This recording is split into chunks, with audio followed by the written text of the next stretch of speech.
just to enable us plan. If at the end of the day, we don't make our attendance, we don't make our participation, and all other things we have long told us that we need to do, we will not hesitate to tell your management why we couldn't certify you, because it's largely a certificate of participation.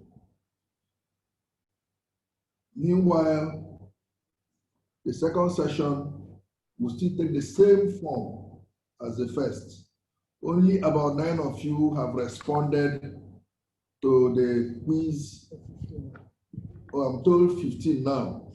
That's quite impressive. I'm told 15 have responded and logged in their reports on that assignment. It is very important that you participate. It is also even more important that you participate effectively. In other words, you supply us something reasonable, like some numbers to work with, figures in millions of naira as the case may be. That is very important. If you have to find out from people, and log in. Thank you very much. Once again, you're welcome to this training, and I'm sure it's going to be a rewarding moment for you. Thank you very much. Thank you, sir. Hello, Gusam, how are you? Good afternoon, everybody. We don't have a class, we only have about 10 of you, but we do need to start. Bello, can you confirm you can hear me? Unmute. He's unmuted. Bello, yes, I can hear you clearly, sir. You can hear me clearly. Very good. Thank you very much. Sir, I can hear you clearly, sir. Excellent. Thank you. Thank you very much. Okay, I'm now going to start projecting the next set of slides. Yeah? Madam, I did training. I did training.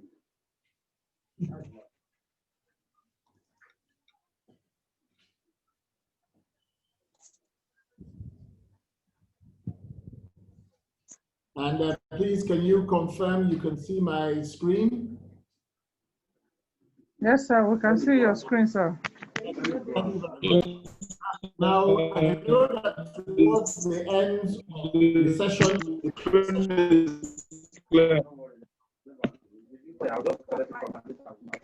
that towards the end of the previous session,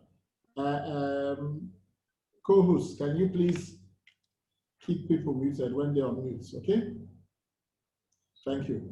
We did this exercise, which some of you have filled. Now, this exercise is important because it allows us to tailor the training. All the material is here, but with the correct emphasis on different things.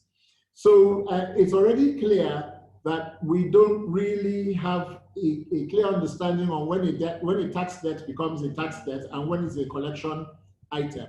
It also is completely clear from the way some of you have responded and the way we were discussing that a lot of you are doing a collection function, which is different from a debt management function, but not very much different. The same principles apply. So hopefully, as we start to go through these discussions, we will be able to tease out the ones that can fit in our own environment and also pick out items that need to be fed back into your management so that we can actually achieve something that allows everybody to go forward. The name of the game is money in the bank, okay? So we'll slowly pick, as we do these assignments, we'll slowly pick up our picture. So now you have what we call, remember at the beginning I said you have 2 stages in the debt management process. You have the collection and debt management side of it, and then you have the recovery or enforcement side of it. So what we have when we talk of tax collection and debt management is we are talking of the collection processes and the overall administration of how we manage our debts. Traditionally, and I think this is part of what you're doing, the collection process is made up of a number of sub-processes. There's the register of taxpayers, and the amounts, their obligations, what they are supposed to pay. If your colleagues who are raising the assessments, or in cases where you are the ones raising and then pursuing your debts, in either of those cases, it is already becoming clear that the initial registration of taxpayers has some gaps in it. So we need to find a feedback mechanism in order to try and see what we can do in order to verify people at the beginning. And the more the money, the more the reason to verify it. And there are a number of ways that we can try and do that one. It's also part of the way we receipt and verify the documents that are required. So you've got your tax returns. Well, somebody gave me an example. Somebody comes in, you give him his demand notice, and he goes away. You do not have the right, you quite correctly pointed out, like EFCC, to detain somebody, because a tax debt is not a criminal matter. A tax debt is a civil matter. And in fact, your own law says that arrears of tax will be, unpaid tax, will be dealt with by way of civil action. And we're going to go through your law either tomorrow or next, okay? So the whole process is you need to be able to register, you need to verify. When you're seeing these gaps, this is where we need to start collating this. And that's the reason why I'm asking what is your databases, because without managing your tax debts, your debtors and your people who owe you, even if you don't want to call them debtors, you want to say the arrears, or the people who you have got assessments out but have not paid, you're already anticipating reaction, so you're not taking the next actions. Without also a comprehensive list of how much money is at stake, your senior management may not feel that it's important enough for them to authorize some of the enforcement actions that you need to take. And we're going to discuss these as we go along, how you can make some enforcement actions, how we can use campaigns, what a campaign means, how you attack a certain segment of your taxpayers, which was one of the reasons why the question was, are there particular types of taxpayers? From the responses we got, it seems you have problems with hotels, and it seems you have problems with some of the oil industry. Somebody said that they're in PAYE, so they don't understand that there's a debt. So I'm sure that the person is telling me that nobody on their desk, every 10th of every month, all the money is paid completely and on time. Otherwise, you have a problem. You have people who are owing you money. Whether you want to call it a debt or not, people are owing you money. So already some of the issues that we're saying about where the location is, a hotel has a physical location. It either exists or it doesn't exist. So we need to stratify, and then we use different techniques for people who we know where they are and people who we don't know where they are, and how we pursue it, okay? Another general function of the tax collection and debt management generic process is the processing of current accounts. And when I say the processing of current accounts, those are the ones that you are dealing with in your arrears list, but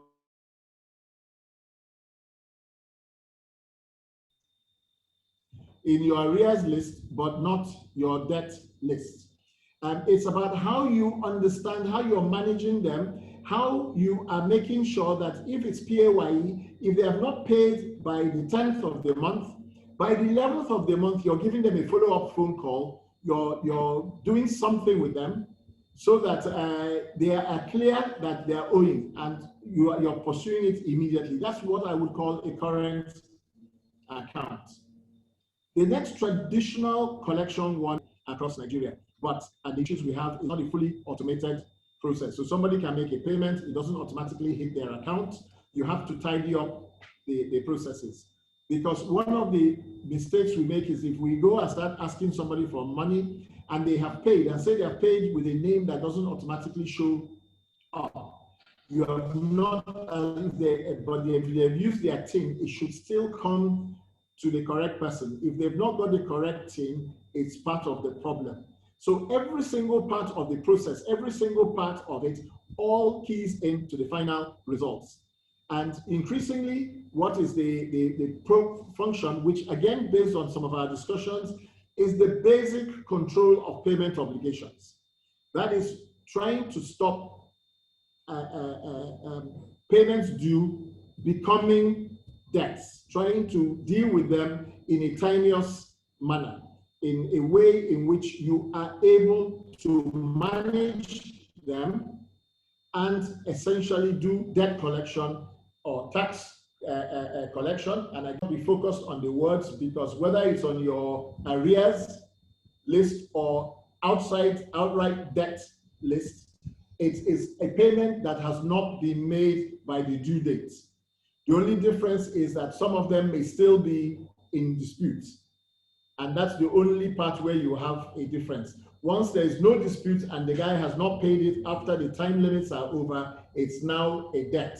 And you need to be starting to ramp up your activities and actions to follow up on that money.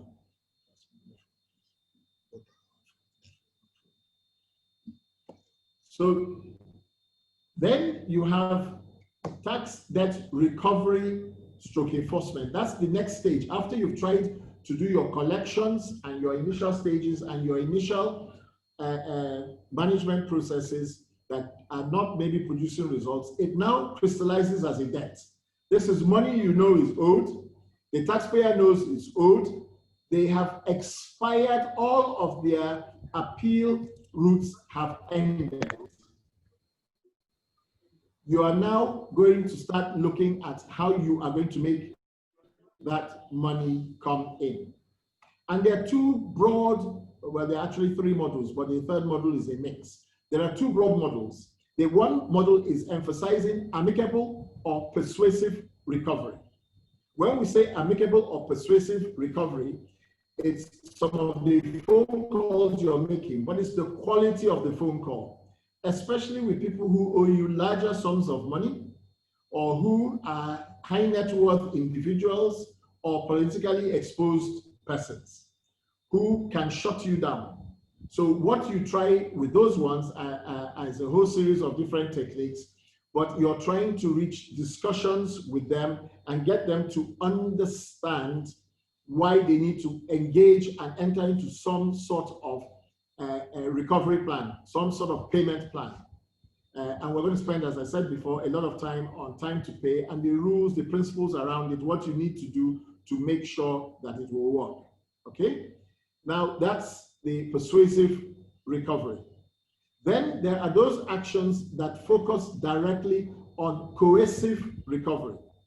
And when we say coercive recovery, we are now looking at things you are going to do to force the taxpayer to play ball. This is the one that a lot of you are complaining that you don't have enforcement rights. But again, as we go through this, as we understand checklists, as we understand whether you have closed off everything, you have to make sure, and what a couple of you correctly identified, this is an expensive route.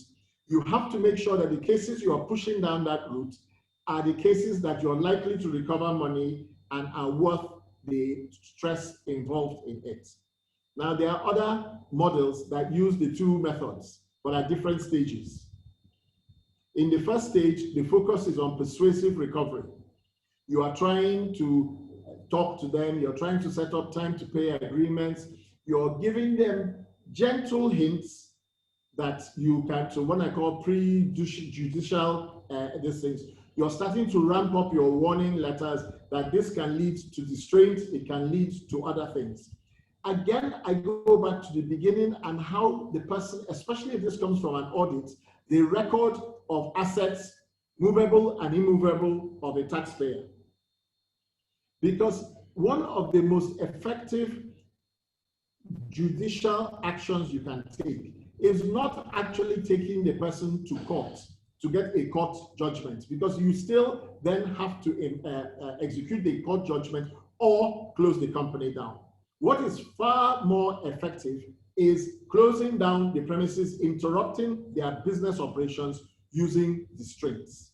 So there are still, even within the coercive recovery area, there are still approaches that are there. Now, without having some sort of database that tells you who these people are, what kind of industries they are, where they are, how much is being owed, you will not be able to prioritize the people you need to use as an example. For instance, when I was on the board of FIRS, unlike most board people, I was also a serving tax officer in a different fisc. So I understood a lot of these things. We went to one office where they were refusing DOJs and refusing to pay. And we did an analysis of all of a particular sector. In that case, it was the petroleum station sector. And through it, we identified the people who were owing the largest amounts of money. And then from that, we identified the people who had the biggest influence. And we went after two people who had major influence. One of them was the chairman of the association in the town and who had large tax debts. When we put a restraint, all the calls came, the whole world came to an end. Everybody was phoning everywhere. People were phoning, Ogonjiwala was phoning Ifeko and saying, why have you closed this man? This is this thing. That 24 hours before we reversed our this thing, he had paid a significant amount of money and entered into a binding agreement on how he was going to liquidate his debt while not entering into new debt. If you only pursue arrears, he will now start to owe you new ones. So you are never in the correct place. But the most significant aspect of that was other petroleum dealers in that town came and started to make small payments. Because if you can go after the big person, you can come after us. You will not be able to identify that person unless you have an element of objective criteria that you are using to make it happen. So regardless of how you want to do it, regardless of where you want to do it, you do need to have data in order for you to be able to decide who you're going to go after and whether it is worthwhile for coercive or real enforcement matters. So those are the sort of general high-level approaches. Let me have some questions or comments at this point before I start to explain what other countries have done as part of a strategy. Because if you don't have a strategy and if you don't see what other people have done and then understand whether or not you can use them or modify them, you're going to find out that you're really not going to make progress, because without a strategy, you have no plan, you can't really make any progress. So any questions or comments so far, please? You can either raise your hand using the raise hand function and my colleagues will tell me you have raised your hand, or you can unmute and speak directly.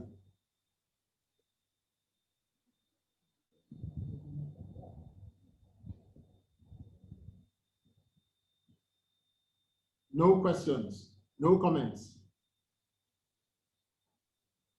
Okay.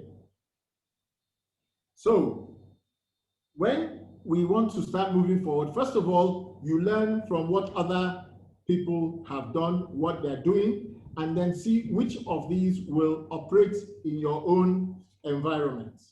Okay?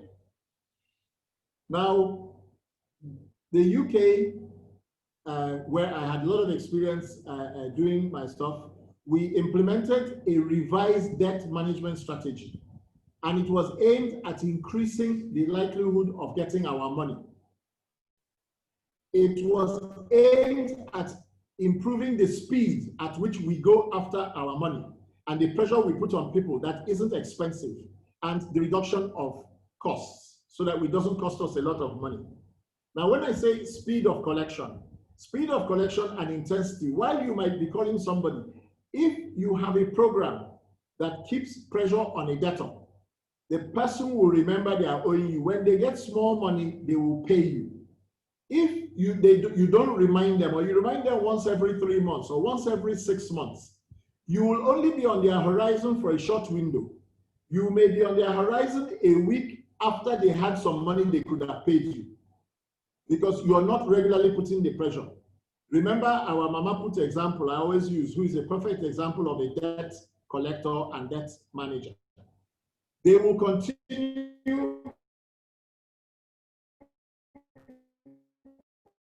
to remind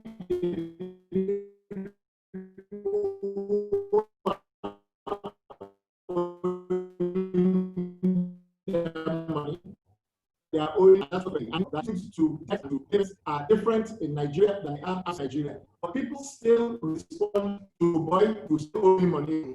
Boy, you still owe me money. Oh. You know, say I fit come around your house, so I go tell your wife, say you owe me money. Oh.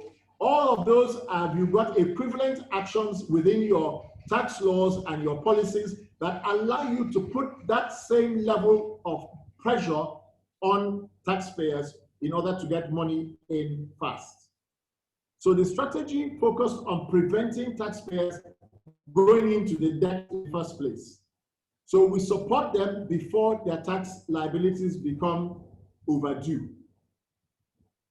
When I'm saying overdue, let us bear in mind our conversation about arrears and debt. It doesn't matter which they are in my book. Even if it's an arrears, it's overdue. Aspects of that strategy included a campaign-based approach, and I'm going to explain a lot more about campaign-based approach. But basically what it is, and it goes back to how we collect our data and manage our data in the first place. It is already clear that your hotels are a problem issue. Therefore, you design a campaign based around hotels, and you decide that for the next 1 month, every office will focus on the hotels that are owing them money with a barrage of letters, phone calls, reminder visits if they are allowed, and so on and so forth. That is a campaign-based approach. It means that no hotel in FCT will feel that they are safe from the taxman. When they talk to each other, which is what they are going to do, they will come together, and you will now come together and talk with you and start saying, how do we do this? They will now come to you because all of them are under pressure and under approach. Okay? So that's at a very high level what we mean by a campaign-based approach. The second aspect of the strategy is understanding taxpayer behavior. Even within your range of taxpayers, there are some people who will generally pay, and some of you will know them, that when you call them, they'll say, okay, let me pay you something. And there are other ones that are not going to pay you. Those are the kind of cases you start to fast forward into cohesive activity. And when you have a good load of them and the amount of money is worthwhile, you can now make a case to senior management to release the shackles and allow you start enforcement action. But at the moment, the shackles are on because you haven't clearly identified who you want to do it to, whether they are the best cases to deal with, and therefore whether you're actually going to cause a problem or not. There's a difference between license and delegated power. Okay? So the other thing was you develop channels for customer contact, particularly by telephone, because a voice with a script talking to somebody, if you're talking to somebody you know is generally compliant, you have a different voice. If I'm talking to you, madam, you haven't paid. We've been talking about this thing. Your money is 1.something million. Enter into a time to pay, enter into something. Let us start getting this money out. I know you just had a contract because you're monitoring what's happening with them. Let us have some of that money. Now, this thing will go up in a further case. Whereas when you're dealing with me, who you know is already not wanting to pay, you're saying, Oga, if you don't do this one, we have got a number of you are going to start distraint action against all of the hotels. I guarantee if you put together a worthwhile number of cases in a particular sector, use a campaign approach to tackle all of them first, and they don't pay, I can guarantee you that your senior management and your board will authorize you to go for a minimum of distraints. But all your I's must be dotted and all your T's crossed. Because there's nothing worse than I will kill you, and then you find out that you are not in a position to kill the person. We had to improve our information systems, and that's across the piece. And that includes getting some of this data, getting spreadsheets, working with them, working cooperatively. And we needed to improve the quality of information on debt balances. And at the first level, what we did was we just put them on spreadsheets and we categorized them by amounts. And we knew that certain amounts of money will assign certain levels of officer to chase it so that we know that they have the skill set and the knowledge, and we train people about what you're trying to do. These are examples of how you are starting to develop a strategy, okay, and things you take into it. So it's a differentiated approach to taxpayers depending upon their circumstances. Before, and what we're probably doing now, is a standard collection process for all debts, regardless of the type of debt. There's limited differentiation by value or by risk of non-payment. So we are not tackling the most risky taxpayers with the most amount of money hardest and first. We're just generally going after everybody without any element of prioritization or risk management. And that's because we're not keeping records. That was why I wanted us to do that exercise before, because it causes us to start to think of how are we going to do a strategy if we don't have some basic data, okay?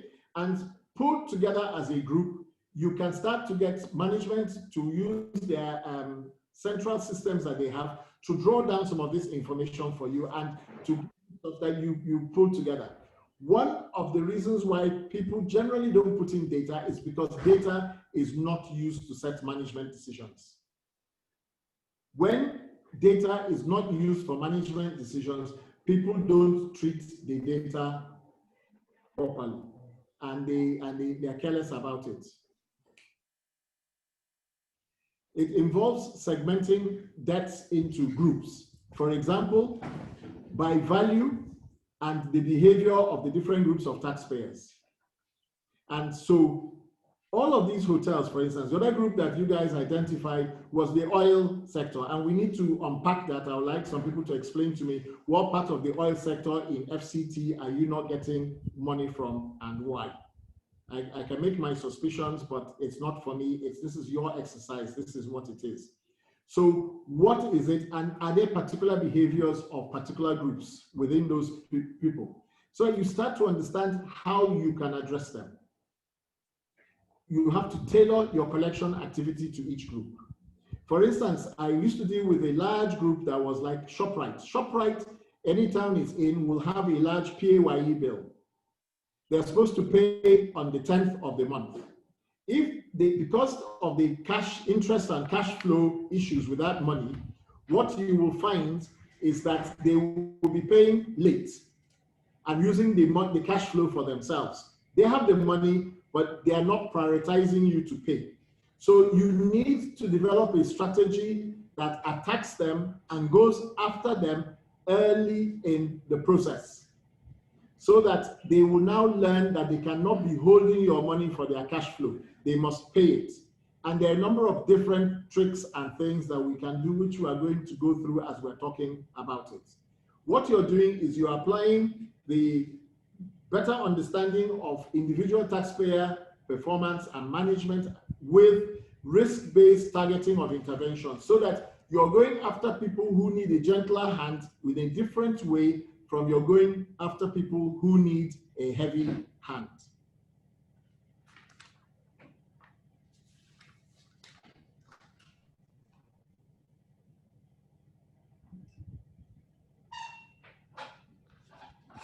We had dedicated telephone call centers to support our campaigns approach. This is something that FCT-IRS really needs to consider.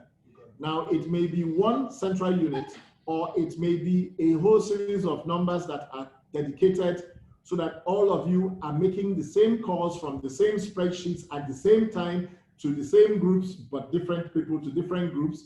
You're able to get back calls. That is how you do it. You have to have dedicated phone lines in order to be able to do it. That may require a management action, which is something that maybe as we start to discuss this, you will tell me the issues with phones about the recharging. These are matters that we will include in our report back to management, okay? We also had trained staff on other debt collection activities to increase their effectiveness in progressing cases. So we need to understand who is where in the profile, because not all fingers are equal. Some of you who have come from FIRS will have had a different level of training from some other people who are not there. And even within FIRS, there are different levels of training depending on what you're doing. One fundamental thing with all of your training is that it all interweaves. and you all move around. So you need to understand what you do, what you did before, and how things make it difficult for the next people down.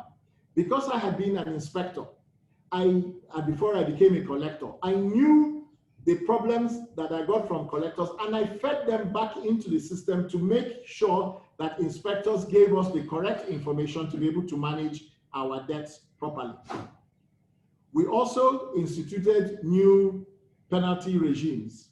Now, this has also been amended in the Finance Act 2019, where some of the penalties have been increased. And in a lot of your states, you now have better penalty regimes. Also, removing the words by conviction from the Act. Because when you start to use the words by conviction in relation to a penalty, it means you cannot really collect that penalty unless you have gone and received a conviction. And when you're using a penalty in that regard in a conviction, the burden of proof is no longer balance of probabilities. Did he or did he not pay? It is now that he willfully did not pay. It's a completely different level of approach, which is the reason why we should try and keep things away from the courts and run them.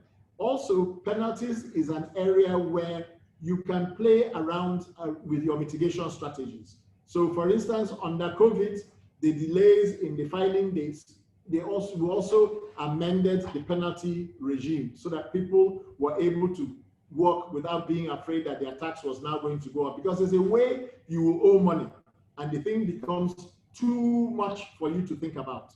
And this is particularly important with cumulative debts like PAYE, like withholding tax on activities and so on. Because as they start to mount, if their monthly PAYE bill is 100,000 and you allow it to accumulate for 6 months, that's over $500,000. The guy's attitude to that debt is going to be one of digging in their heels and refusing to pay, whereas at the 100,000, they are more likely to pay you on time. You need to have, we introduced a lot of flexible payment arrangements, and we're going to talk about that because really in this post-COVID world, you must be flexible in how you collect your payments, which means your recording and your IT must work properly. You need to have tailored letters to taxpayers. Even though everybody is owing money, so you have 50 people that are owing on the 11th of the month, they are owing their PAYE. There's no reason why you have to wait 30 days for anything. You can, on the 11th, write a letter and say, you're owing me. But you need to triage your taxpayers. You need to know the ones that are worth that. The big ones are the ones you will be pursuing, and those are the ones that you do immediately. Whereas the small ones, you can allow them that time to pay within your scheme. Okay? And then other things that have been done in different countries is extending the contact hours, because during the core working hours, some taxpayers may not be able to talk to you.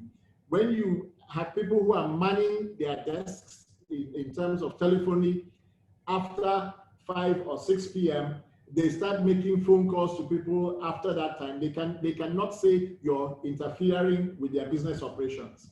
That's apart from the face-to-face taxpayer contact. So those are some of the various strategies that others have used, or various things that they have fed into the debt management approach in order to work out how to make taxpayers continuously pay up and pay up early.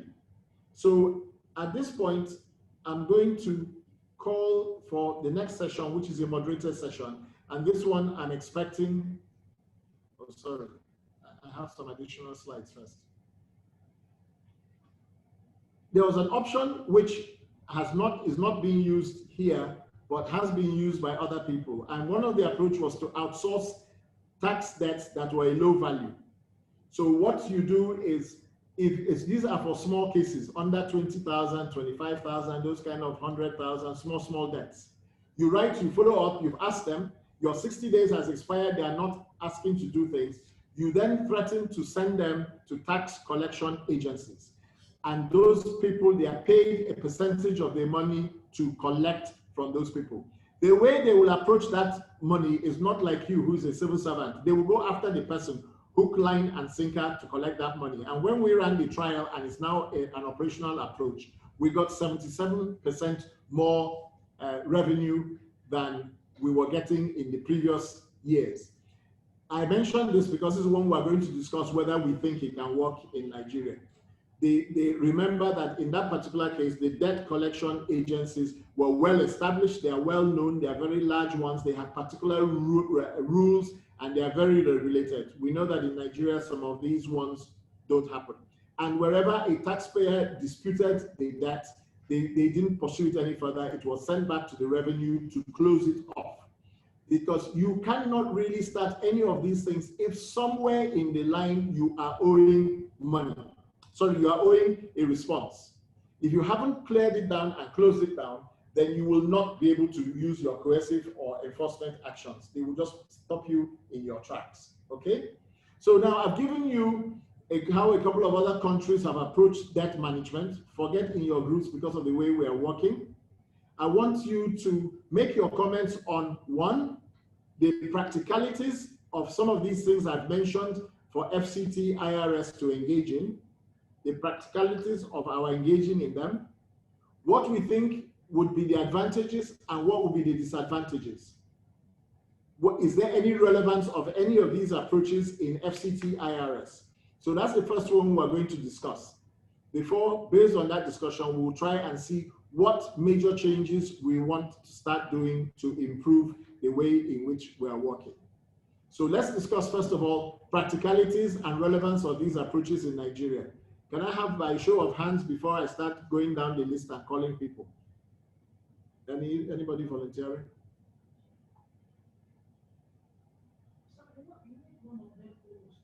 Sorry? One of them is what? Uh-oh.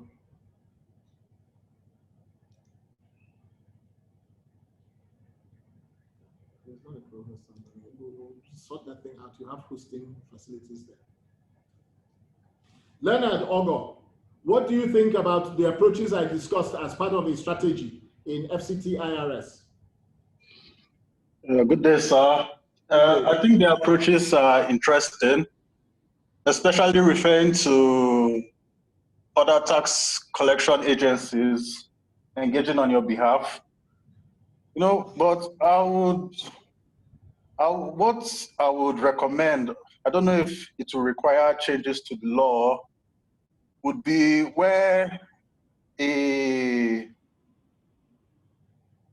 taxpayer who refuses to pay and is engaged in business with other people, the people he's engaged with should be also liable for his debts in a way.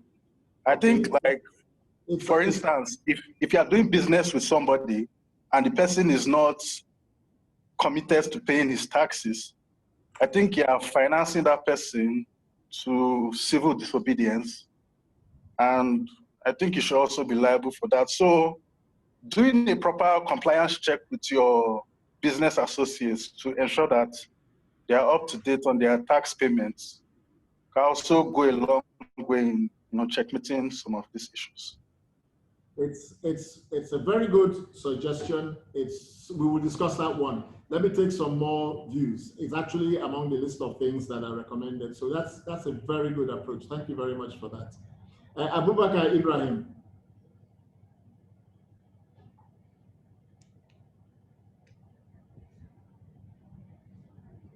Wangwalada. Good afternoon, sir. Good afternoon. Yes, this is a welcome development. I comment and also agree with the suggestion. I will also add if some percentage can be given to the agency that will be handling the issue so that they will give us the maximum output. For instance, they should give them maybe some certain percentage. If they collect the debts, this percentage should go for them so that we have optimal output. I think it's a welcome development. I agree with it, sir. Okay, that's interesting. No disagreement. There would always be a percentage, and the percentage needs to be sufficient to make it viable for them to pursue. But remember that the more you use external people, the less you use your own staff, the more your own jobs are at risk. So we need to be very careful. There's a balance in that approach. But I'd also mention approaches about using campaigns or other things. We're going to go to them in detail. None of those things strike anybody, yeah? Yes, sir. All right. Thank you, sir. Thank you very much. Adamu Usman. Thank you. Adamu Usman. Adamu Usman, your Garki HQ.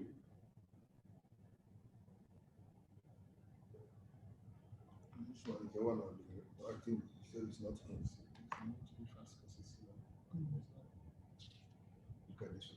The network is very bad.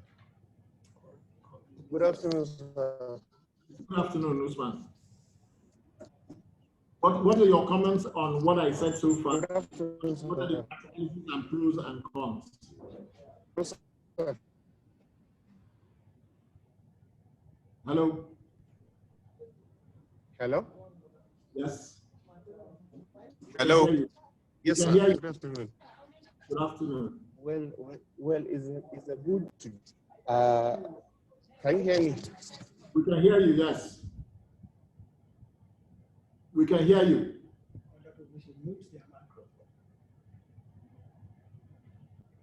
I think we have lost him. Hello? Are you saying? I have a bit challenge in my network, but I don't know if you can hear me. I can hear you now. Yes. Yes, I think it's a good observation. Hello? Yes, we can hear you. We can hear you. Okay. So repeat the question. I think we're losing you. I am having a bad network. I don't know if you can hear me. We can hear you. We can hear you. Okay. Hello? Let's stand it down. You try and get you back in. Okay. It's a good observation, which I agree with you 100%. And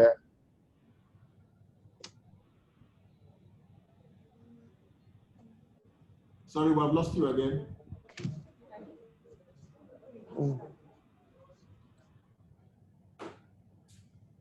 We have lost you again. Okay, let's Chukwemeka Roslyn Uche.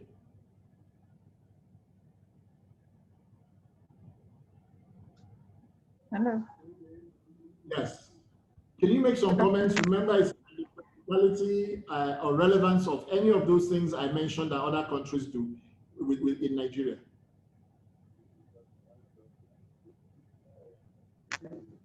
Okay. Can I get you clear, sir? Sorry?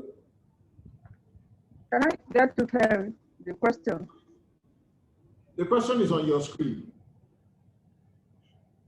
What we have done is we have said the difference between debt management and what you're doing. We described it, and recovery and enforcement. We then said about dedicated telephone lines and telephone services, trained staff. We said increased penalty regime, flexible payment arrangements, tailored letters to taxpayers, extending contract hours. We said outsourcing, which is what you have picked up. And so I'm saying of the things described so far, which were fundamental to dropping the debt balance, to getting in money from 27 billion down to 13 billion in a 18-month period, because it was intensive activity against people who did not want to pay. Which of those sound like they can be implemented in FCT-IRS? Oh, okay, so thank you. First of all, like establishing contacts with the taxpayers, holding campaigns and getting to know their locations, visiting them always. by developing channels of contact with the taxpayer via telephone, visitation in their location. During registration, we get to know their addresses. We make sure we confirm their addresses. If it's, some people will just write an address, but we need to verify if the address is in existence, so that we'll be able to reach them anytime we want to. If we can't get them through phone, we'll go there in their offices to be sure they are there and to liaise with them. Okay, and do you update the central database with the new address, confirmed address, new listing, or do you just update your file? Sorry? Do you update your taxpayer database if you find it's a different phone number or a different physical address? Do you update the central thing, or do you just update your file? No, we update in central database. Each of you does it. Sorry? Each of you does it when you come back, or there's a dedicated person who you send the information to? Funny enough, I'm the one that does that. When they come back, I'll update the records on my database and we'll update it with the registry on their own database. Both the phone numbers, most times they will tell you that the contact, the person is no longer in their company. So we'll update the new taxpayers' records, their phone number, their email, their addresses, both on our database and on the file. Okay, now that's a very good process and good action, because what you're doing, because remember earlier on we were listening to complaints this morning about people are not where they say they are. So that's why you cannot pursue it. So there's a group of people who you now know where they are, so you can start to give them some harassment. Is that not true? Yes, sir. Okay. And so when again I say a campaign approach, it might be that you send out your vehicle and you go to all hotels and find out whether those numbers are all correct. So you'd have everything for a particular sector of taxpayers completely updated. You can go after all of them. Some of them will have given you the phone number of the manager who they have sacked before. So it's no longer. Exactly, sir. So those are I've done this job in the field, so I can tell you what happens. Yeah? So, yes, so, yes, sir. So that's why it's important to have a coordinated approach. So you deal with the whole sector. If you HIBA a particular sector, I'm using the word HIBA, I don't know if everybody understands this from my own generation. If you harass a group of taxpayers who are all the same type, they will all talk amongst themselves. And they will start coming to you before they come, before you even go to them. They will start saying, this one they are beginning to do us, okay? But it has to be done across the whole of you, wherever offices you are. So at every hotel, I've just picked that as an example because I collected that from what you people fed back. You see the small information you fed back, I'm already able to start thinking of sector and approaches, because the word there is strategic. Otherwise, you're just reacting to what is in front of you, and there's no strategic conductor. It becomes a cacophony. So thank you very much for that. Terry. Thank you, sir. Terry Ambo, Cherry Jumai. What comments do you have on the practicality or on things you're doing that would help or are already meeting some of these ideas?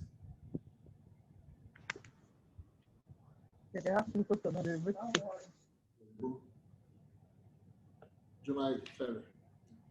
Jumbo. Jumbo. Ambo. But Jumai Terry is enough. Jumai Terry, please, can you unmute?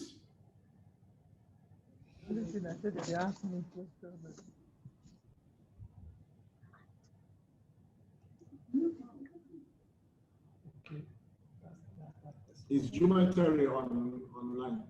Oh, is Jumai Terry online? Is Jumai Terry there? That's the person I said. Okay. That's the person I said. Yes. Okay, so Jumai Terry, can you please unmute?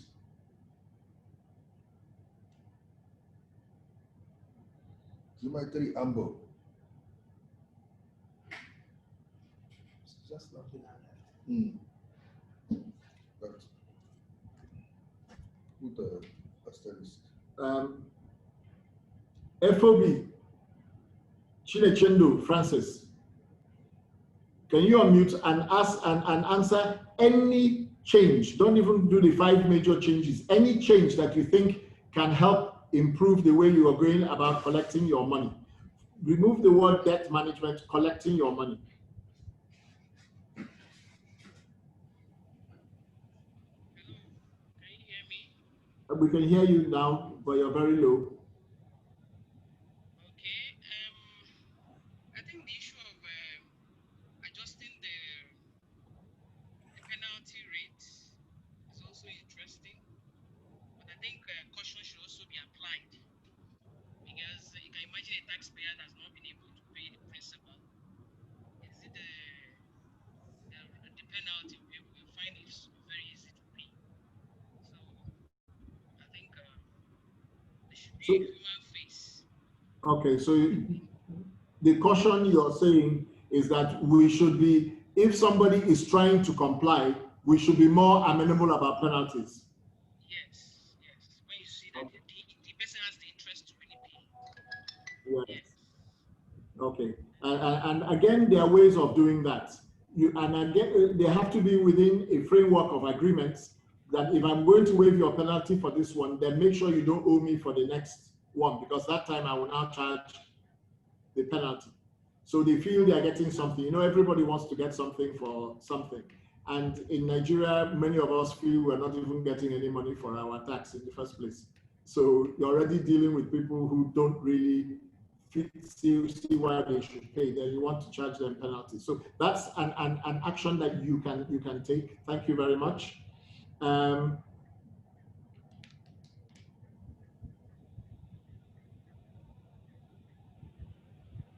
Marcos, Jambo Masi Marcos. Do you have anything from what I've said that you think we can start to think about applying? We're going to go through some of these in more detail as we go over the next couple of days. Yes, sir. I think improving the information system and the quality of information too will help. Awesome. Excellent. These all play through. And when I go through the next series of slides, you will see why all of these things play through. You're perfectly right. That information is what is leading to some of the downstream issues, because the information is not of a high enough quality. We're not connecting the loops and making things in such a way that we can go forward. So Thank you very much. You're welcome, sir. Anything else you wanted to say we can do? The issue of it's also information. If we are able to follow up, we'll be able to achieve that goal. Okay, so campaigns are also a good approach. Something that is intense for certain people. Yes, intensive campaign. Yes, when they're on your case, you're more likely, especially when because a lot of people, especially in their same industry, they say, why am I going to pay you when you're not going after my brother? Yes. But if all of them at the same time are being pushed with the same level of vigor, then they will know that there's no hiding place. Some of them will even inform others that they are coming. Before you know it, you see them coming themselves. Exactly. Thank you. So these are some of the things, and we're going to walk through how we can go about setting up a campaign and what we need to do and what are the rules, because there are rules around this. If not, there are 20 of you here. If we open it up for everybody to go out, you have 20 different approaches, no matter how we try to say we're not to do, which is why you have to have processes, you have to have standard letters, you have to have a whole pile of things. Some of which you may have, some of which may need modernizing, some of which may need adoption, some of which may need monitoring to make sure that officers are doing what they are supposed to do. And all of these need to be closely in place. So thank you very much for this. Again, I will send this by way of a Google form so that you have your time to give me some feedback on it by tomorrow, okay? Just, there are simple answers like this. Just put it back, because that way we're getting a consensus, a feel. Remember, we're doing these ones, we're not asking for your names as you're sending it back. So we're not going to come after you individually, but it gives a feel that allows us to have a discussion. Because it was clear at the end of the morning session that we could not see the relevance of why I was asking for size of the problem, which are the sectors. But now we're starting to go into the actions. We're seeing how that information is a necessary part of how we will take it forward. So on your right-hand side is an example of a debt management system or profile. And some actions are taken by the tax officer. Some of them are taken by the collection, and some of them are taken by your enforcement. Have I understood that you don't have an active enforcement unit?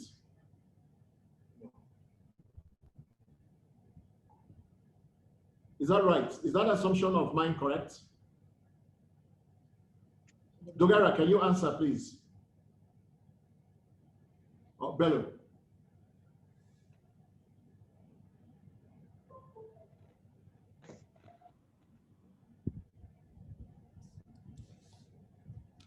Can somebody answer and confirm or deny, do you have an active enforcement unit?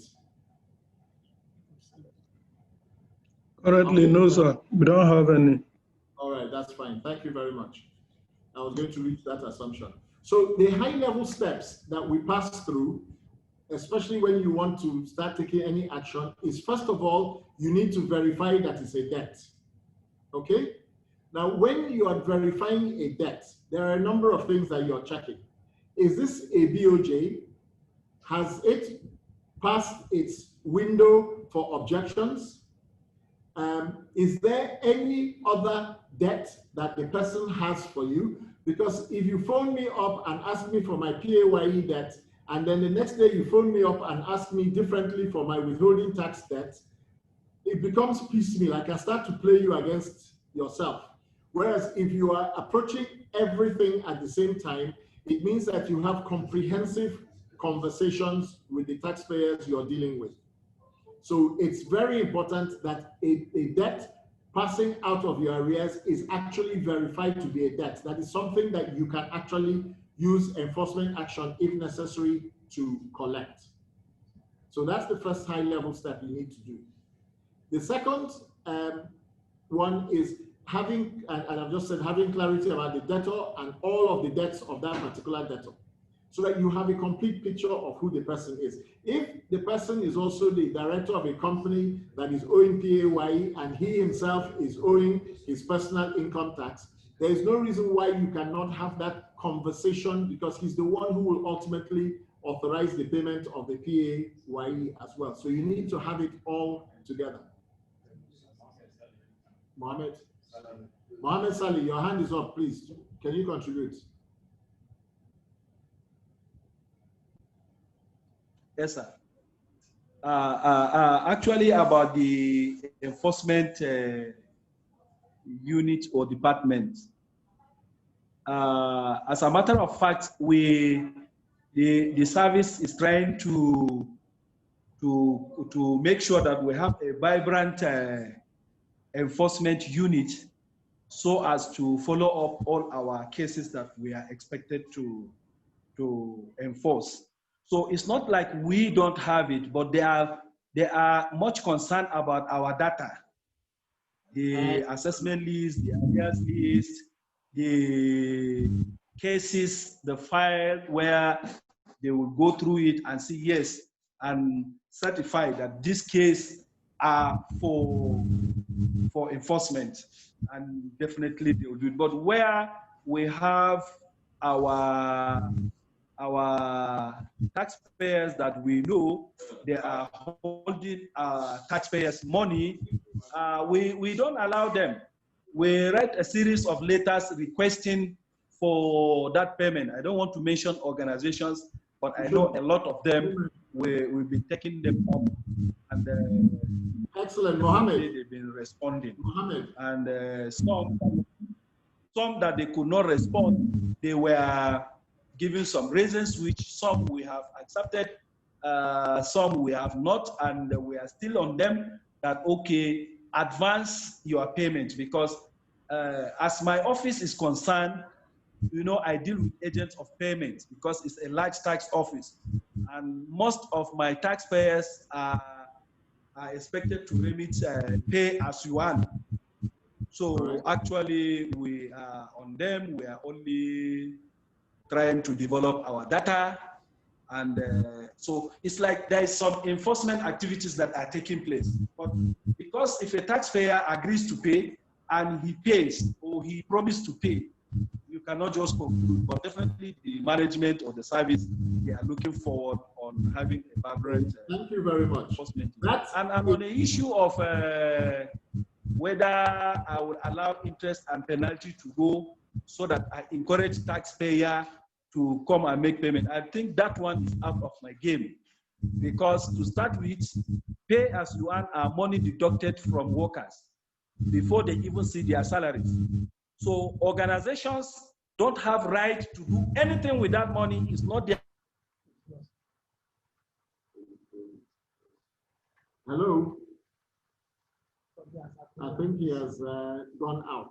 Now, this is very interesting because it plays into the questions I asked in the morning session about your database. If you don't know who you're dealing with, you are unable to take correct action against them. Is the next line down here is profiling and sorting your taxpayers. So even with the question of penalties, there are two types of people, taxpayers who you have. There are ones who are paying taxes in their own name, and there are ones who are paying as collection agencies on behalf of others. PAYE is one such example. So you would have different approaches where you may give up penalties in certain cases, but you will not give up penalties in other cases, okay? So that is why profiling and sorting, getting your data, understanding who they are and where they are and the sizes are extremely important. If you don't do that, everything you're going to be doing is knee-jerk, ad hoc reactions. None of it is going to be a coordinated approach that deals with all of the issues that you should be dealing with. The next high level, and we're going to talk about all of these things and give examples and tools as we go through the next day and a half, 2 days. The next item is prioritization, because you don't want to be spending time on cases that are not worth it. You need to prioritize the cases that have got more money involved or are going to be more difficult, and that allows you to decide which of your officers should chase some of these debts. So prioritization is extremely important. A new debt, I said at the very beginning, a new debt is easier to collect because there's less argument about it than an old debt. Especially an old debt has been subject to some time to pay. So in prioritization, you need to know which debt you're going to go after first. And there's a whole triaging action that I'm going to go through, I think it's tomorrow or next, where we go through how we're going to sort our files, how we're going to sort them by age, by amount of money, in order to decide which cases are worth using for enforcement examples that will drive that behavior you're looking for, okay? So a key tool is having a process map, and in it having checklists. And when you get this slide set, you will see this one embedded in it, but I will take this particular slide out, and I have another example of this, which we will send to you as separate documents so that you have them while the training is ongoing, so that you can comment and take them into account. What you have here as this process is a generalized process that was developed in some work we did in the Nigerian Governors Forum with quite a number of different states. And so it deals with when you have the case when you have objections, when you have things that are there. So the whole of the process has loops and decisions. These are yes, no boxes, decision boxes, how we move from side to side. And I will blow this one up as we're going through, and we will walk through the example ourselves until ultimately the person has paid, no issue, or now the person is going to enforcement, where you are now going to take your additional actions. You cannot proceed with the enforcement actions if you have not closed all of the loopholes, if you have not closed down everything, which is what Dogara was correctly saying. Thank you very much for that. Is Dogara back in? Okay, so there are processes. We need to be, I'm not being critical of what you're doing. I'm giving you tools, examples of how we can go through this, and I'm stepping on it step by step. Some people will be on page 40 when others are on page 3 or 4. So bear with me as we go through it, and as each of these things we are mentioning, we start to unpack them as we're going forward. So now you're setting up, in this case, you've got your enforcement unit you say you're trying to set up. So say you've identified 9,000 potential cases for enforcement unit, and this is following up directly on the comments made by Dogara. You've started to identify the cases you want to go in there. You have to create a process chart for dealing with the enforcement cases. How are you going to identify cases that deserve to go for enforcement? What are the criteria you are using to decide that they are at that point? Those criteria may include how many letters you have sent to them, what reactions they have received, and so on and so forth. So you need to have that process set out there with clear criteria identifying it. And those criteria will be peculiar to each state internal revenue service. The criteria for FCT will be closer to the criteria for Lagos, will definitely be different from the criteria for Jigawa, where I've also done significant amount of work and where a large tax debt there is 100,000 naira.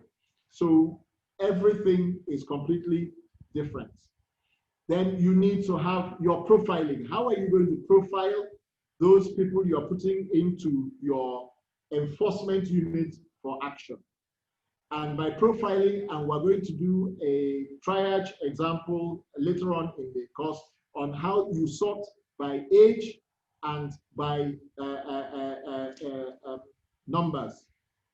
So that these are people who are waiting here for us too.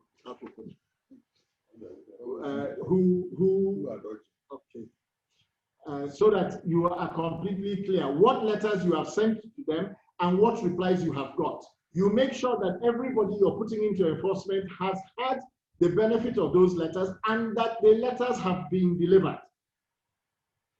I give an example. In FIRS, I went into the offices in FIRS and I saw a room full of letters. And I said, what are these? And they were undelivered letters that they couldn't find the taxpayer. And my question was, why are they not back in the taxpayer's file?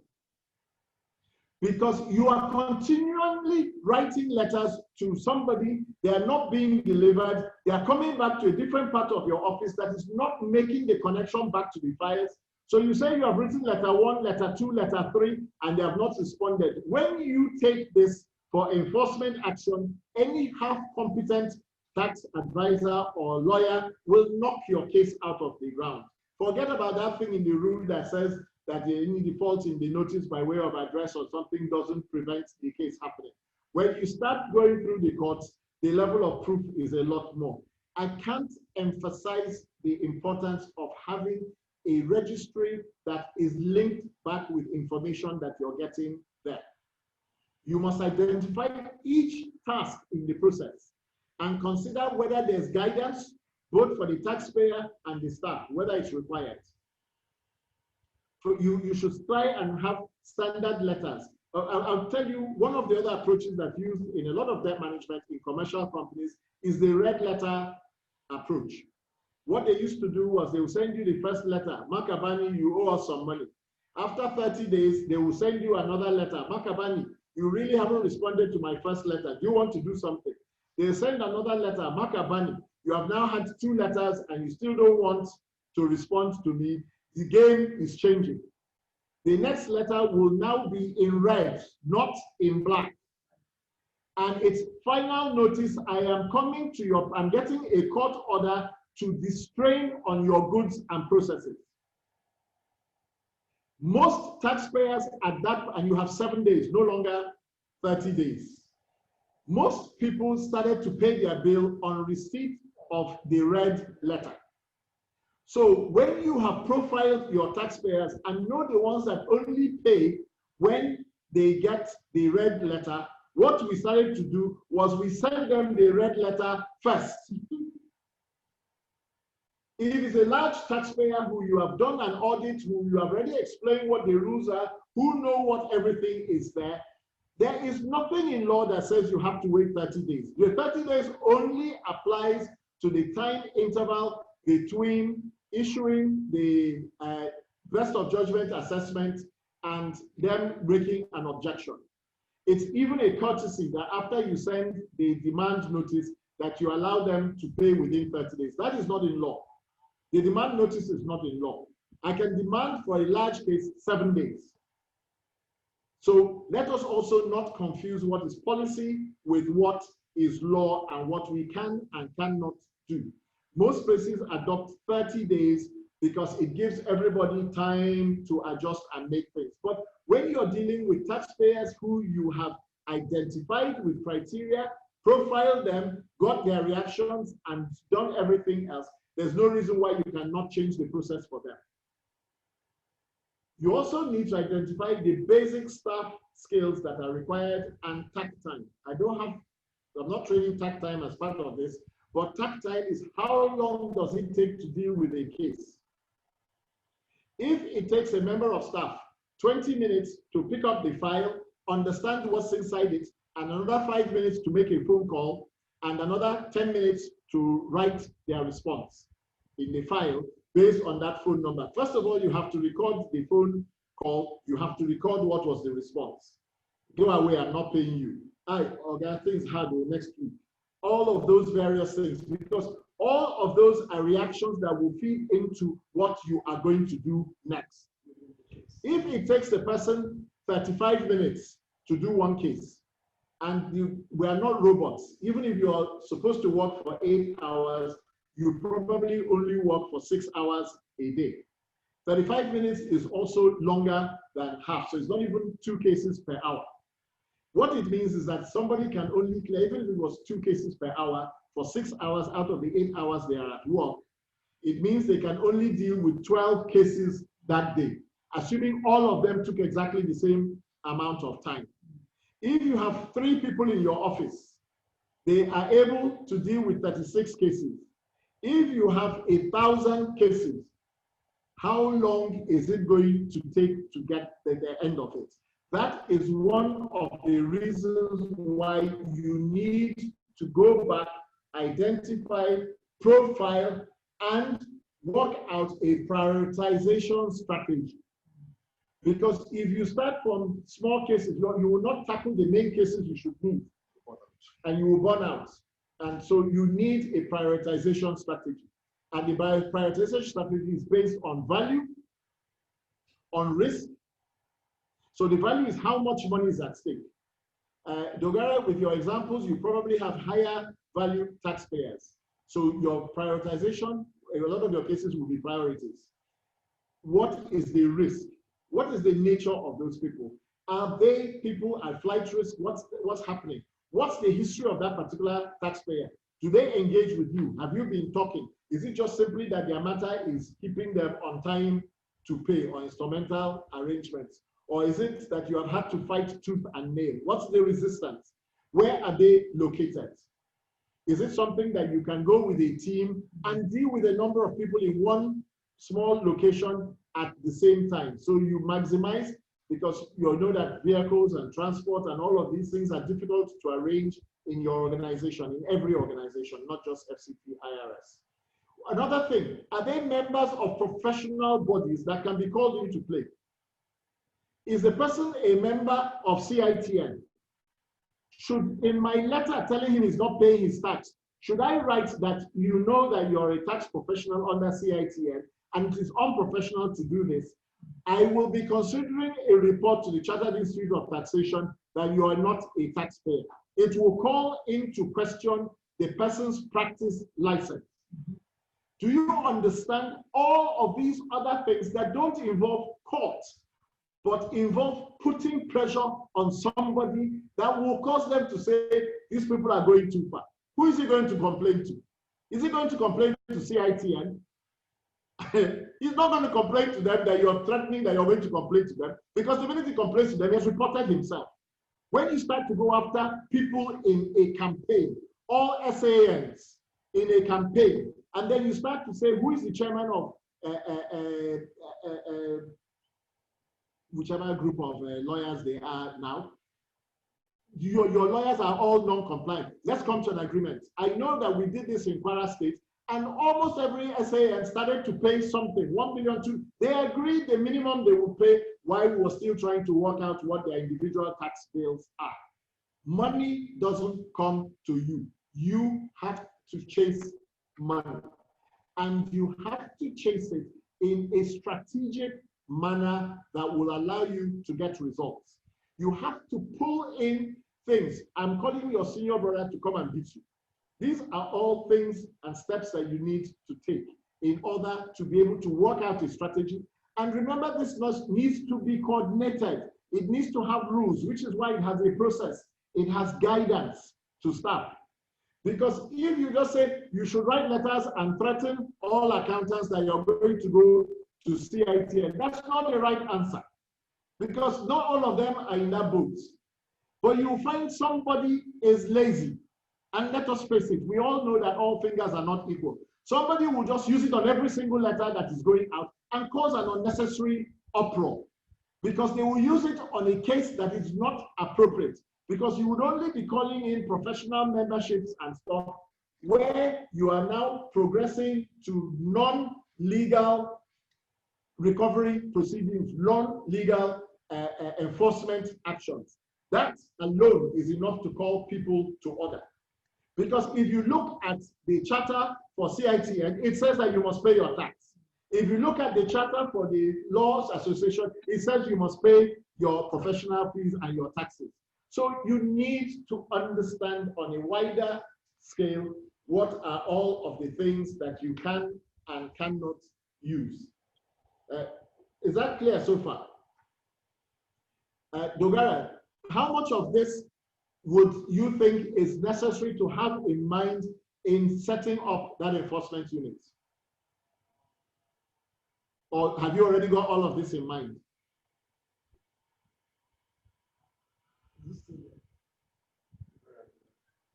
Is there? Oh, yeah, Dogara is no longer there. What of, okay, so can I ask Shegun, David Shegun, can you comment on all of this, and which of these are you already doing in your offices, in your areas, and which of them do you think should be set up somewhere else? Thank you, sir. Good afternoon. Good afternoon. My name is Shegun David. Good. Yes, I would have loved to comment, but I want to state one thing clearly here, that practical is different from the theoretical that we are talking about. Practically, we might not be able to emulate those advanced countries that we are talking about. But thing being equal, we are soliciting the government support. The only thing that can help us is the government backing. We have the full government backing, and we know that just like they did to the police now, they are backing the police very well. If police go to arrest, they know, yes, let it them somewhere. They will respect us as we go there, and we do our job and live there. Then, yes, I'm hearing you. Yes. Before you get to enforcement, yes, I can guarantee you that if any of those people are my clients and you come with force, you are getting nothing. Not force, not force, but with government backing. It's not a criminal offense. Not force, it's not a criminal not offense. Force, not going by force, but at least going with the process we are talking about in an advanced country. They don't go with force. They don't go with force. Have you got a process? Yes, what I'm talking about is that the orientation of those who we are comparing ourselves with now are higher than ours. Forget that. What is on your screen now? What is on your screen now are a series of actions that you can take.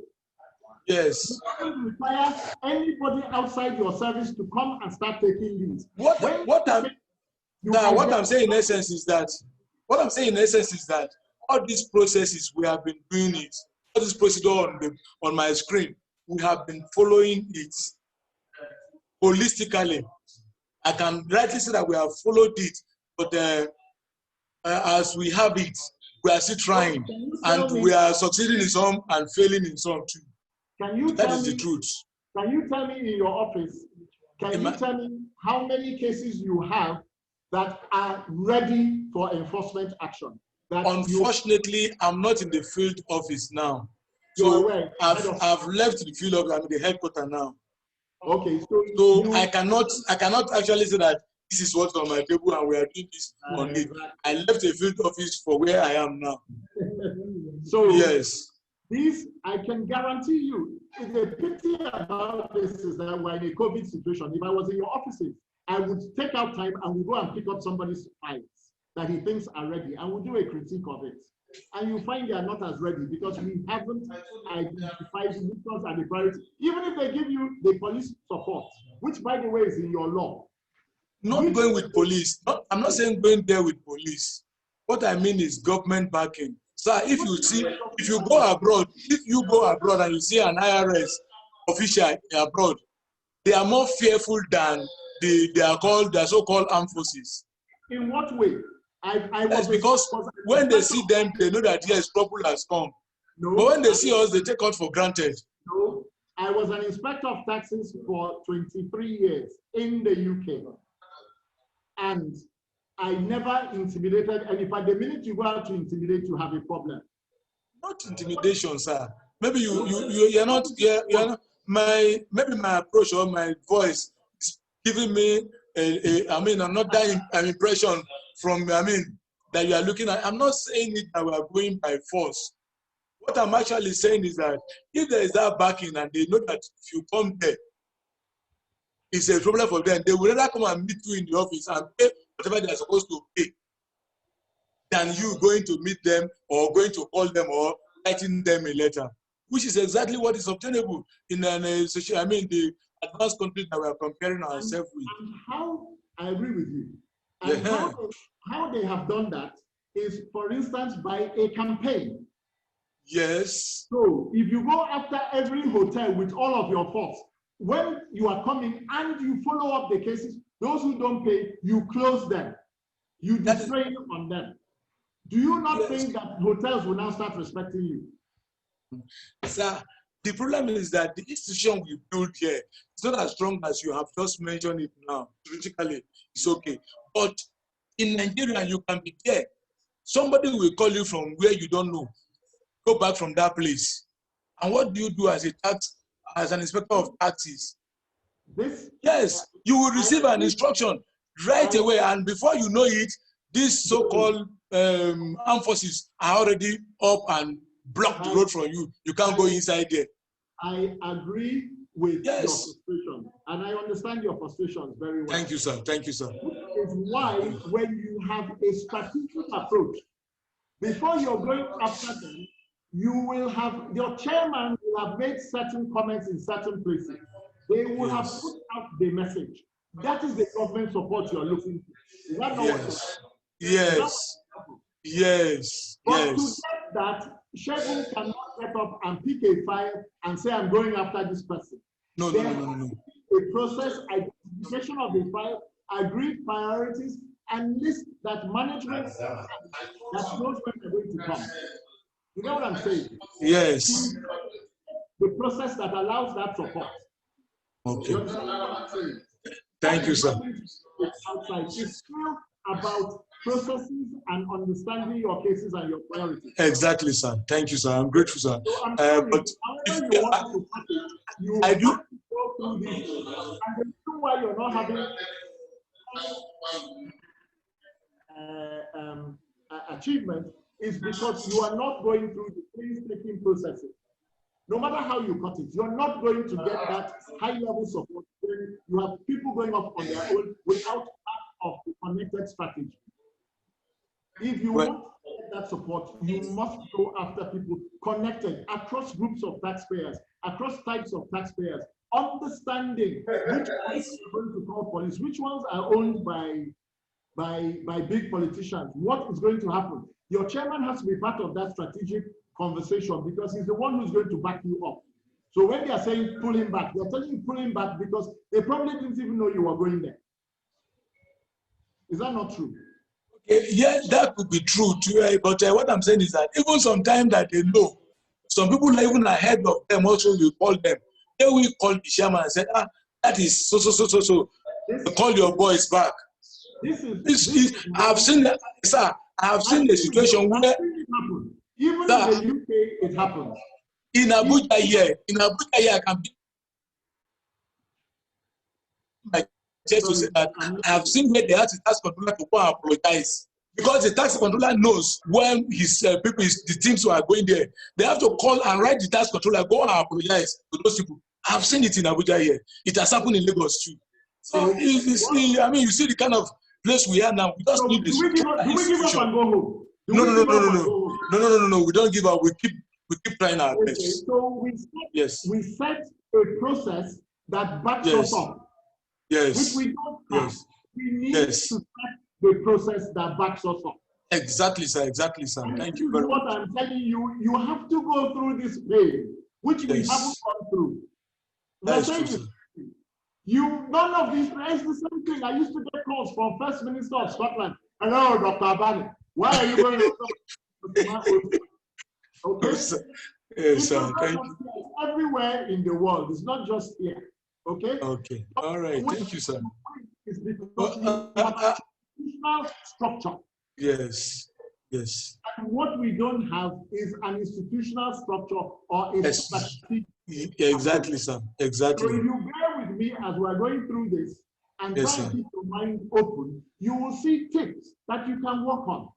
Thank you, sir. I'm very committed. I share your frustration completely. Thank you, sir. Thank you, sir. Thank you, sir. I'm telling you what other people have done, but I am now slowly stepping down to actions that we can take. Thank you, things sir. that we can do. We can do, yes. Okay? Thank you, sir. So that's the step, that's the way in which I'm going about it. So by the time we come out at the end of Wednesday, we will have got a strategy for how we do this, how we can do this, how we can do that one. Now, part of our report for management, these are some of the things that need to be done. You have to do your homework first before you do it. If you don't have a budget for what will happen to your salary, your money will enter and you say, "Hey, what happened?" The money don't finish. But if, like me, you have a list of things waiting, including one of the things waiting on my list is FCT, my payments to FCT-IRS. So every month I will say, okay, I must pay this, I must pay this. You have to start to have strategies about how you use in paying your own money. If you keep on harassing somebody, at some point you will enter their list of people they want to pay. But we need to have it, and then we need to go after exemplar cases. So once you go after exemplar cases, which is why I keep on talking about campaigns, when you go after exemplar cases, it will affect everybody, and you will have these changes. I am putting in processes in the IGR in some states because I have forced them to have weekly figure meetings based on how many demand notices did you send out, who replied, what have you done, how many reminder letters. I want to know how many reminder letters you. If you monitor at that level, you will make the changes. I can tell you the states that I have helped to make those changes when I'm supporting them through either the World Bank or DFID or one of those partners. you can make the change. They are small things, and they are completely within your control, but you need to engage with the process. So even what I'm saying, dealing with it for enforcement, identification with criteria. If these ones are this kind of big men, pick the ones around. There's some way of attacking them. After you profile them, then you identify what you need to do. How do you manage it? What do you need to talk? Which are the cases that involve the chairman to explicitly sign off? Because there are conversations he can have. But if he doesn't know about it, when they come and they suddenly come on the doorstep, that surprise will say, stop, take your action back. We also need to be totally competent. When I was the country director of Crown Agents, FIRS sent me a nasty letter signed off by the controller of the office, saying that we had not paid withholding tax. He just signed off the letter that his staff had sent to him, and the withholding taxes on your computers is not missing. When I was the head of Crown Agents in Nigeria, I put everything in. I brought in my folder and I demanded an apology because the person was not working with the correct files. You are now trying to come and intimidate me when your own processes were not correct. That is when an apology is called for. So we need to have the processes right. Please forgive my passion. I'm not like you, Shebu. My voice sometimes comes over as okay, sir. Thank you, sir. But I'm not. But you understand where I'm coming from. Okay? Thank you, sir. Yesterday, could you tell me what your comments and observations so far on what I've said? Feishaya. Yetunde Feishaya.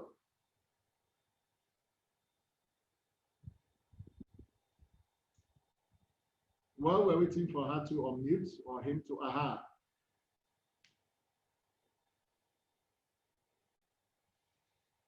Yetunde, please. Yetunde Shida. She's not in. No, Yetunde Feishaya. Okay, she's not in. Okay, let me, I'll come back and over the next, this thing, we'll get to people. Now, these are some of the high level actions and activities that need to take place. If you do some of these things, especially for your new enforcement unit, it's a pity that Dogara is not online because I want to, and I think some of the things he's complaining about are the fact that you haven't got this level of detail, knowledge, and understanding, which is why it's very difficult to take them through. Your chairman will not sign off, especially in a high-profile town like Abuja, will not sign off on enforcement unless you have done everything that you can do to show it. And his general approach is not cohesive, but discursive compliance. So you need to have the ammunition and so on in order to be able to drive it forward. But it's really the amount of pressure you're putting on them, okay? So this is back to what we said, but it looks like you guys are not going to have the level of information that is required here. But these are the kind of pieces of information that you require. How much is out there? How much is owed to us? How much of what is owed to us is undisputed tax debt? For example, when I say undisputed tax debt, how much of it is from self-assessed tax? If the answer is we don't know, then how are we putting a strategy to start going for enforcement? It means that our actions will be piecemeal. The other ones are from agreed tax audits. Once you have an agreed tax audit and they have not paid, it's a debt that needs to be managed, not necessarily pursued if it's under management. If it's under management, they are in some sort of arrangement with you to pay the tax. How much is actually in those cases? And you need to develop your approaches because you need to give guidance as your audits are going along. One of the good practices in a tax audit is, as a taxpayer accepts that something is a due amount, you start asking him for that money. You don't wait to the end of the audit when it has become 50 million to ask for it. Get that 5 million in, first of all. Put pressure on him to start paying that money. It has not become a debt. What you're doing is you're managing collection as it's going before it becomes a debt. Best of judgment assessments past their objection time are also undisputed debts. Now, the reality of the situation is once you start taking enforcement action, all of them are going to put in late objection notices.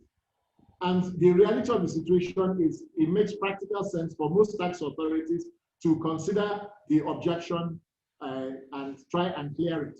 So in a different part of your forest, that's apart from you guys who are managing the collection of the tax, is making sure that the objection cycle is fast. How you deal with it is fast. How you close it off is fast, so that you can actually start taking action against those payments. Remember, going to court is the last resort. You keep your pressure up and you find non-legal methods of non-final court case methods of handling them. If you have a list of people, you can go after the straight. Many states in this country use the straight very effectively against banks, against large types of taxpayers who do not want to play ball. By the time you close their offices, they start to play ball. Sometimes you've got a manager in an office that's not head office. By the time they start to have that problem, their head office becomes involved in this. You have PAYE under or non-payments. And again, I was enthused when Dogara was saying that you monitor closely your PAYE people and you won't want to give them penalty relief. But how much money is outstanding under PAYE? Who are the type of people who are owing it? What can we do to those kinds of people in order to make sure we get their money? When I was a collector, at one point, I would go in and I would say, I'm going to call a meeting now of all of your workers and say, you are deducting their money, but you're not paying it over. Most companies will start to say, let us reach an agreement before we do that. Because you're not breaching the taxpayers' confidentiality of the PAYE collector, of the employer. And neither are you breaching the individuals because you have not named them. You have just simply said, these people are collecting your money and they are not paying it over. They will be the ones to start harassing management to help you to do it. There are many ways of putting pressure on people, but it needs to be the appropriate pressure in the appropriate case with the appropriate clearance, so that when you start doing it, they don't then go and call their friend who then goes and calls the minister who tells you, stop doing that. When you have done it all the way through, the chairman could have even had a briefing with the minister to tell him these are the people who are going after. This is what is the reason why. So these are all of them. Can I ask a question? Do you have any payments due to you from area council, PAYE, or are all of those things done automated?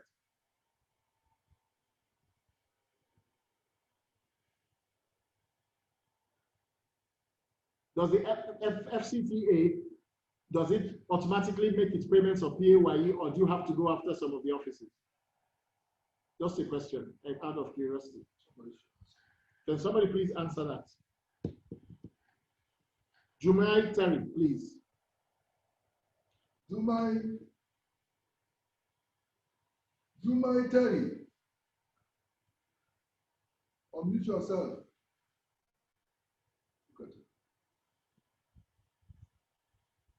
Please, could you unmute yourself? Madam Jumai Terry.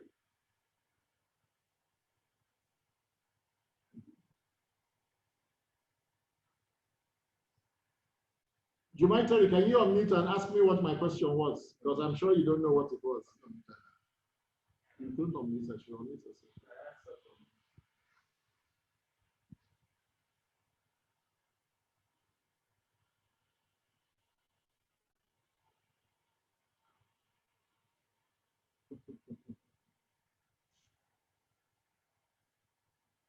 Can you speak, please? Jumai Terry.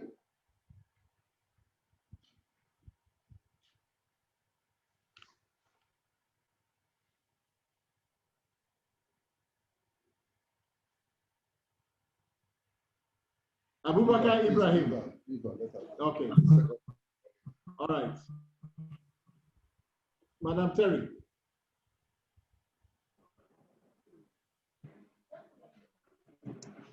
Sir, I didn't get to your question, sir. Is there any money that is owed to FCT-IRS by FCTA or area councils?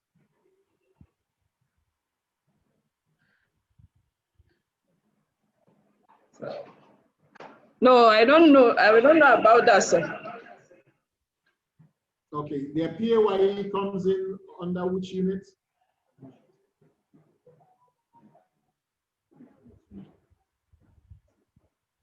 Payee? Is it payee you are talking about, sir? Let's take payee as an example. No, sorry.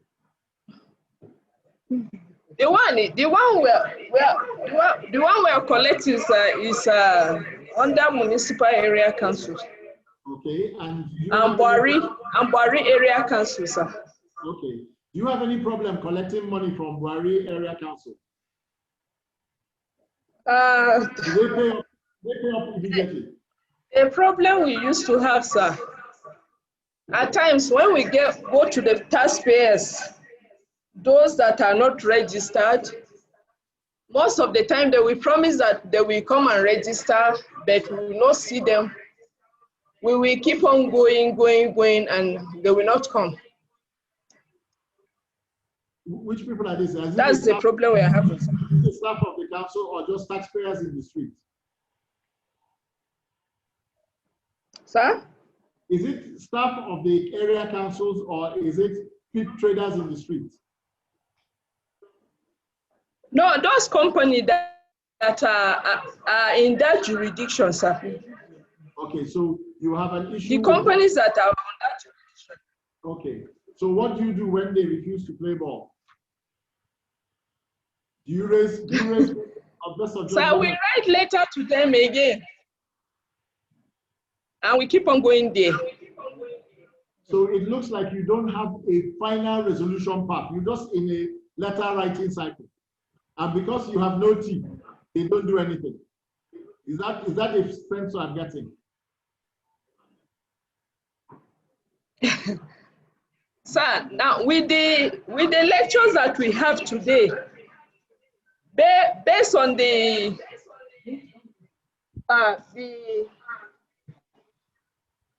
new regime, something that we are going to use, I think like that C that is talking about tailored letters to taxpayers.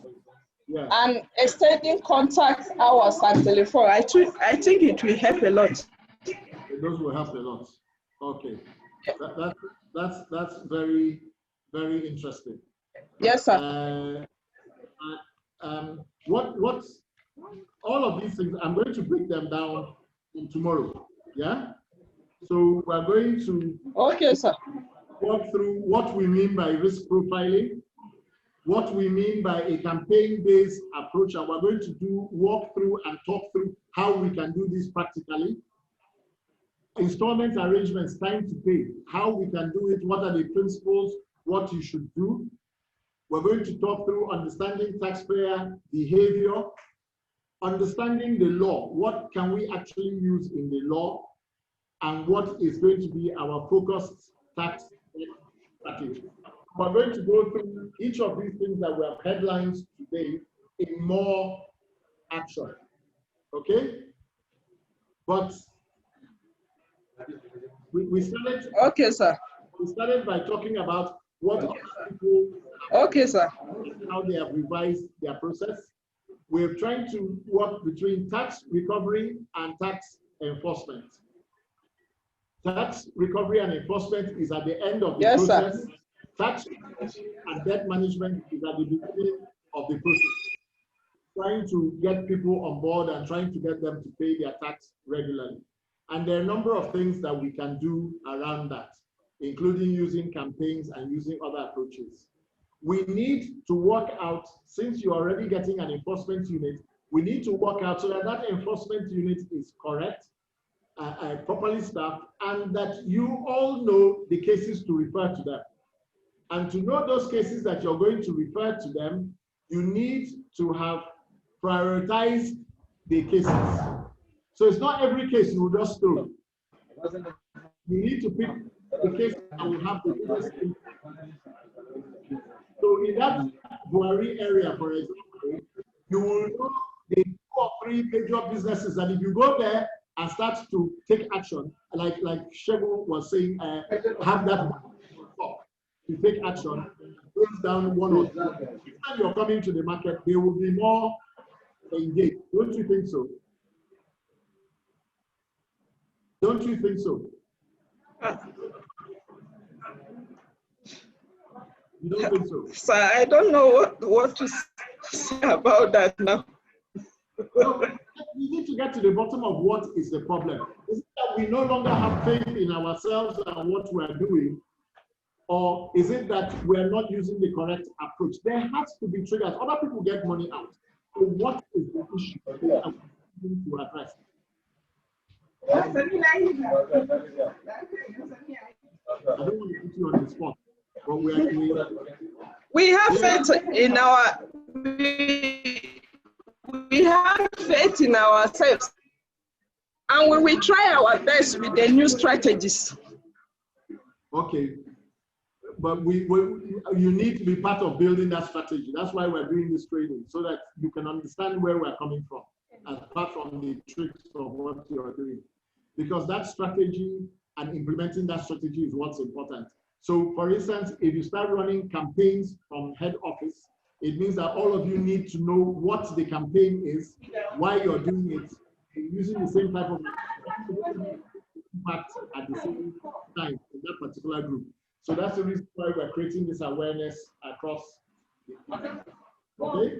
Now I'm also conscious of I'm also conscious of the time. It's 5 minutes to 4, and you all have different engagements for the afternoon. The last slide I was going to do was getting your tax liability for FCT. This, I think, is going. I'm going to have to send this to management so that it can help me to get some of these. I'm just putting zeros because we need to understand what we're talking about. Okay? If we do not know what we are doing and how much money is where and the types of things that we are doing, we are not going to be able to use any of these strategies that work elsewhere. We're not going to be able to. So I'm going to end on this one. If you haven't completed any of the other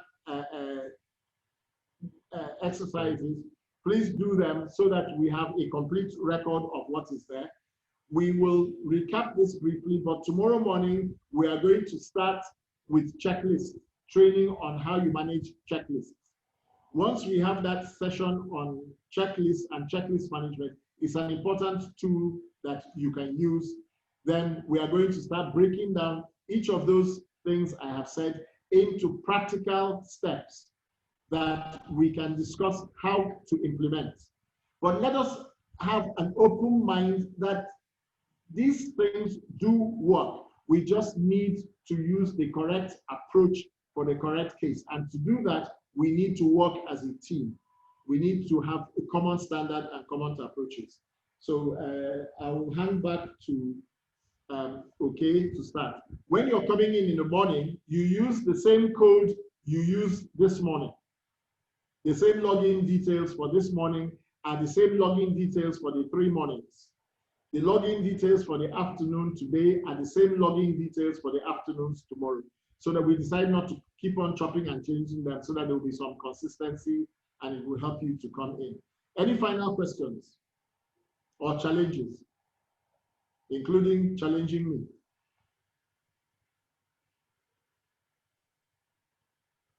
Does anybody have their hand up? All right. Hello, sir. Hello, sir. Yeah, go ahead.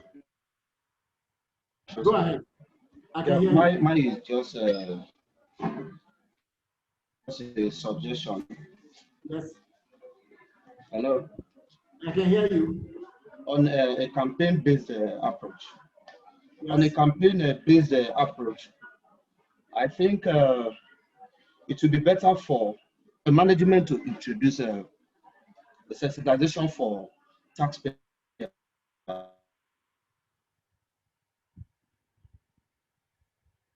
Okay, I'm missing. You said taxpayer sensitization. At the head office, there, the payers. Hello.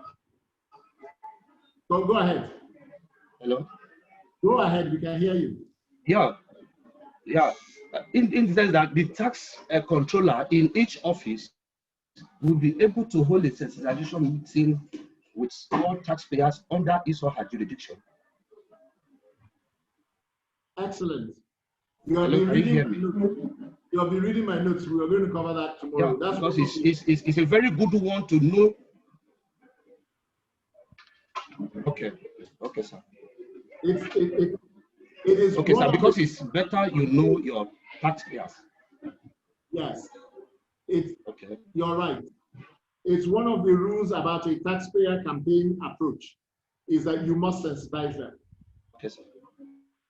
Yeah, and I will even give you a slide of an example of when I spoke with all of the consultative bodies on PAYE and told them. So what you have to do is you have to let people know what you're doing before you start to enforce them. Yeah, and that also reduces the feedback, so people understand what is happening. So I think we all have bits of it. I certainly am very pleased with that contribution because you're hitting the nail. Okay.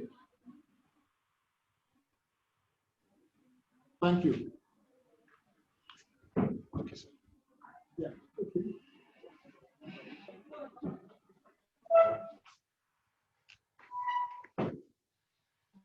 Thank you very much, ladies and gentlemen. I think we are getting better by the hour. We are stabilizing. The afternoon session was wonderful. Greater level of participation by greater number of the people. A couple of people still couldn't log in. I've had about 40 chats on the WhatsApp group while the lecture was going on.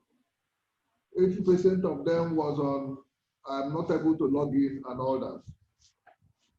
Please, there are a couple of things you must do post-COVID.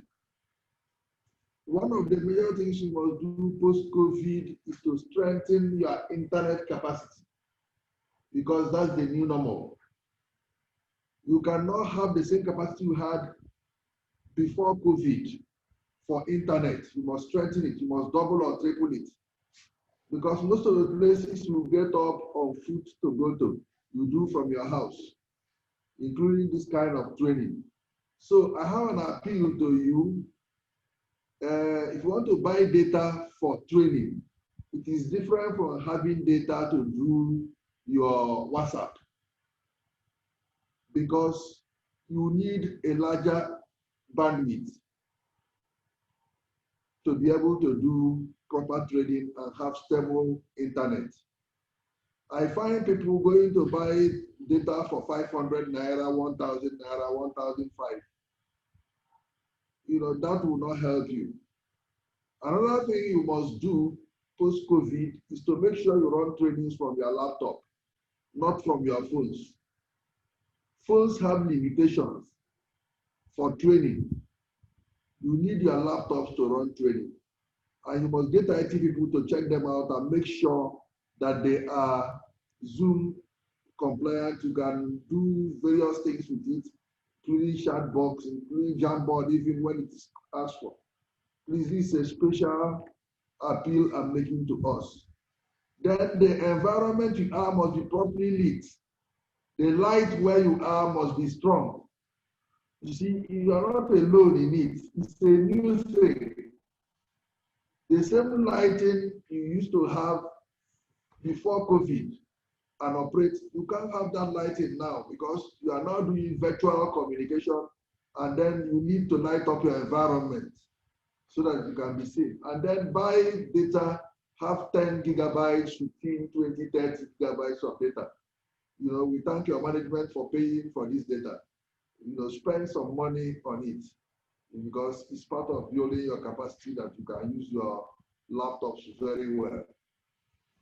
Let me go through some protocols that makes me remain somebody who still sounds like a broken record. And it is very important that I keep emphasizing it, because the last days are tough. They are very tough. But if you want to enjoy the last day, you start from today and tomorrow. I still have somebody or some people who have not logged in at all from my record. And I have people who log in and they walk away. If you are making effort to log in, we see it here. You come in and out, we see the effort. But if you tell us you have a problem logging in and you walk away, we also know. As many times as you try, it will show. And we have, if you don't mind, close to 7 locations of our staff doing different aspects of monitoring of this program. We have co-hosts, about 3 other co-hosts outside the presenter. So these things are being run, they are bespoke quality programs we are running with experts in every area. And if you make the effort, we will know and will excuse you. But if you don't make the effort and you are not able to log in, if you don't log in, you don't log in. If you have not participated, you have not participated. I'm appealing to us. Let us try and be part of this program. That is how this knowledge will be picked over time. And one day, you people will become, whether or not you like it, you will retire. And you will come to a point where people will call you to speak in your various areas. It doesn't come by accident. It comes by attending trainings like this. It comes by interacting with older people or more experienced people over time. Because there's a saying that one day the pupil, that is a schoolboy in primary school, will become headmaster. That headmaster you are seeing sitting there was once a schoolboy. He was once a pupil. Makabani was once like you. When he was like you may have even been better than he is. I can assure you. When he was like you walking. But now he's talking as if he knows everything. In fact, he doesn't. You will even know better when you get to his level. But it will have to come by applying yourself to what is happening right now. And that is what he did to be where he is. It doesn't come by accident. It's not by luck. You have to be deliberate about it and apply yourself to it. I have a strategy. I used to tell people when I do, the other time I did train FCT-IRS, all of us there, we agreed that we have in our training team some chairmen or chairpersons of FCT-IRS, executive chairman and chairpersons. And I can tell you that in this team, it is also possible that somebody here will become executive chairman of state tax agency. You'll be called from here because of your experience, or executive chairman of even FCT-IRS, as the case may be. But this all comes by hard work, comes by deliberate action, comes by some strategy. It doesn't come by accident. Please, tomorrow we'll start on the dot of 10. Dot of 10 tomorrow. If you have not made any contributions, I plead with you, try and make contributions. Try and make contributions. You have not submitted your assignments, try and submit your assignments. On this note, I want to thank you all for this level of participation this afternoon. It was simply wonderful. And I think tomorrow will even be more rewarding. Thank you very much. Thank you. Speak tomorrow, and hopefully we will cover the details that you are looking for as we go forward. Remember, tomorrow morning you are starting first with Dr. Duncan's lecture, which is checklist. It's a very important tool you should have in your armory throughout your life, not just for debt management, but for everything. Thank you very much, and have a safe evening. See you at 10 tomorrow morning. Thank you. Thank you. Thank you, sir. Thank you. Thank you, sir. Hello, sir. Thank you. Thank you. Thank you. Thank you, sir. Very appreciated. All right. Thank you, sir. Sorry? Sir? You said something. I say we really appreciate the lecture, sir. Thank you. Thank Yes, you. sir. Thank you, sir. God bless you. Thank you, sir. We really enjoy you, sir. Thank you very much. I appreciate Happy it. to meet you tomorrow again. No problem. Tomorrow will be. We will build on it and And build on it. we pray tomorrow will be sweeter. We pray tomorrow will be sweeter than today, sir. Sure will be. I guarantee Sure it. will be. Thank you, sir. Very much, sir. We appreciate your lectures. So bye-bye. Bye. Bye. Somebody coming in. That's the one who is Yes, sir. That's Sally, sir. Sally, well done. Yes. Thank you, sir. Let us challenge what we are saying in theory and in practice. But I am somebody who does things in practice. I don't do theory. And anything I tell you will work, will work. The only question is whether you are ready to apply it. It will work. All right. Tomorrow, sir. Tomorrow. Well, I appreciate it. It's an interesting package. Thank you. Well done. Thank you.